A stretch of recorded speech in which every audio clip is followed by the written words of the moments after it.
When you hear the word Somali pirates, what comes to mind? Masked men, AK-47s, speedboats chasing giant cargo ships, maybe even scenes from Captain Phillips. But here's the question no one really asks. Were Somali pirates just criminals? Or were they created by something much bigger? Today, we're diving into the real story behind Somali piracy, how it started, why it exploded, and what the world doesn't always tell you. This isn't just about piracy. It's about poverty. It's about politics. And it's about what happens when a country collapses. Globe, Part 1: How it all began. 0:45 to 3 o'clock. Visual map. Zoom into the Horn of Africa. Somalia sits on one of the longest coastlines in Africa, over 3,000 kilometers along the Indian Ocean. But in 1991, everything changed. The Somali government collapsed after civil war. There was no navy, no coast guard, no law enforcement. The country fell into chaos.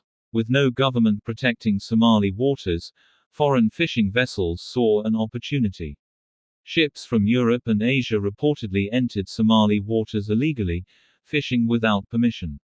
They used advanced equipment, massive nets that local fishermen could never compete with.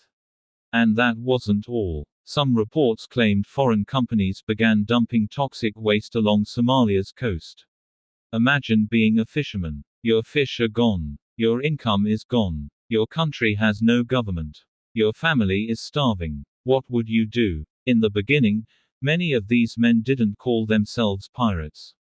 They called themselves coast guards. They claimed they were defending Somali waters from illegal fishing and waste dumping. At first, they would stop foreign ships and demand fines.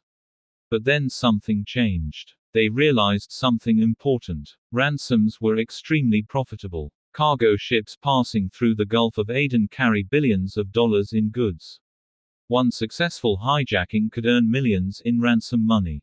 And suddenly, this wasn't about protecting fish anymore. It became a business. Between 2008 and 2012, Somali piracy exploded. Pirates were hijacking dozens of ships per year. They captured oil tankers, cargo vessels, even private yachts. At one point, Somali pirates were earning an estimated hundreds of millions of dollars annually in ransom payments.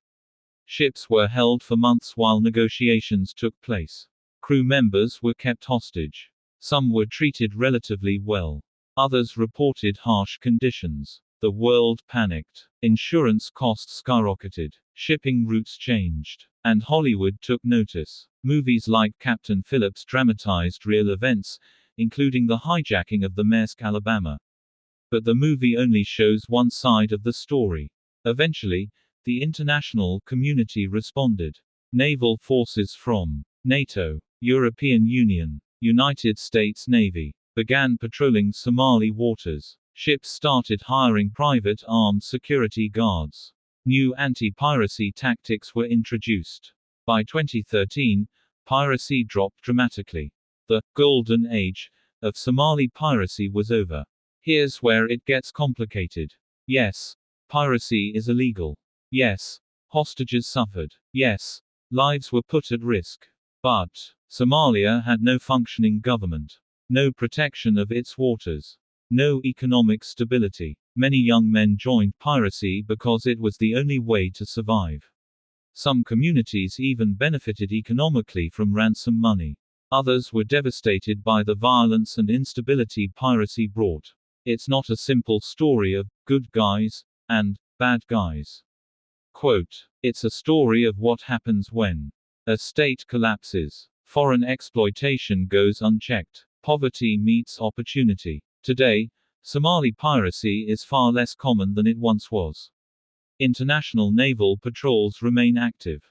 Somalia now has a federal government, though challenges remain. But the root causes, poverty, unemployment, political instability, still exist. And history shows us something important. When desperation meets opportunity, crime can become an industry. So the next time you hear Somali pirates, remember, this isn't just a story about men with guns on speedboats. It's about a collapsed nation, foreign exploitation, economic survival, and global consequences. History is rarely black and white. If you enjoyed this deep dive, hit the like button, subscribe, and let me know in the comments. Do you think Somali pirates were criminals? Or products of circumstance?